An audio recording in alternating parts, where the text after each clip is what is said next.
جولتنا النهاردة في منطقة تاريخية عريقة، الحسين. وطبعا لما نقول الحسين يبقى أول حاجة بتيجي في أذهاننا مسجد سيدنا الحسين. يقال إن في راس الحسين بن علي ابن أبي طالب رضي الله عنه حفيد النبي صلى الله عليه وسلم. الحسين منطقة مليانة بأحياء شعبية جميلة وليها تراث.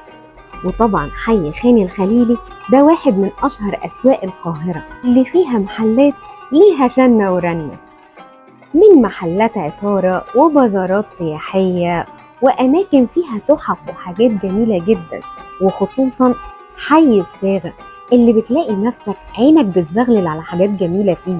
ده غير طبعا التحف اللي اتصممت بشكل تراثي غاية في الروعة. وطالما زرنا خان الخليلي يبقى لازم نعدي على قهوة الفيشاوي. قهوة الفيشاوي بقى اللي أسسها الحاج فهمي الفيشاوي، ده كان فتوة حي الحسين، وأخد الفتوانة بعد ما دخل في خناقة عنيفة جدا مع فتوة الحي القديم مهدي العجمي اللي كان جاي من اسكندرية.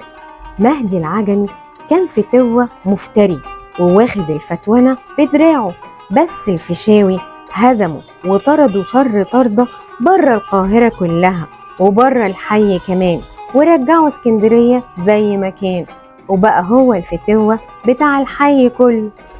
والحاج فهمي الفيشاوي بدأ حياته في الحي بغرزة صغيرة، وبدأ يبيع فيها الشاي والقهوة والمشروبات.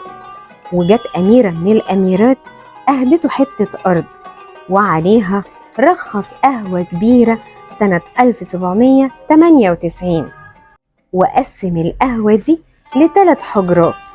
أولها حجرة سماها البسفور، دي بقى كانت مخصصة للملك فاروق، والغرفة دي كانت مصممة بطراز ملوكي من الخشب الزان والنجف الكريستال.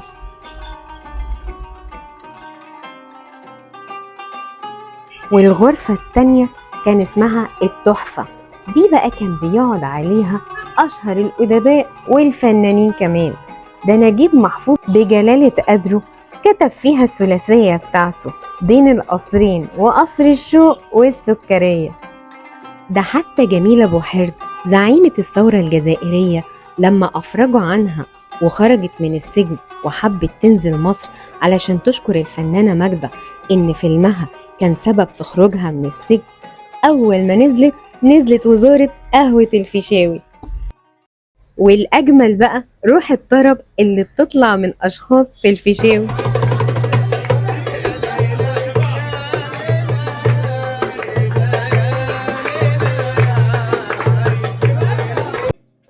وهناك قابلت 2 بلدياتي، سامح وعم أبو الخير، اللي أظهروا كرم ضيافة المصريين وأصروا يعزموني على مانجا. وأكتر حاجة لفتت نظري إنهم بيقدموا مية مش مقاطعة، وكانت أجمل مانجا شربتها في الفيشاوي. الفيشاوي مش بس قهوة، دي تاريخ على مر السنين. العلماء والأدباء كانوا بينزلوا دايما على الفيشاوي، ده حتى الضباط الأحرار كانوا بينزلوا عليها برضو، لأن من قديم الأزل والمشروب الرسمي في الفيشاوي الشاي، لأن ده التراث بالنسبة لقهوة الفيشاوي. ولما تنزل القاهرة ما تنساش تعدي على الحسين، وخصوصا قهوة الفيشاوي، وجميلة يا بلدي.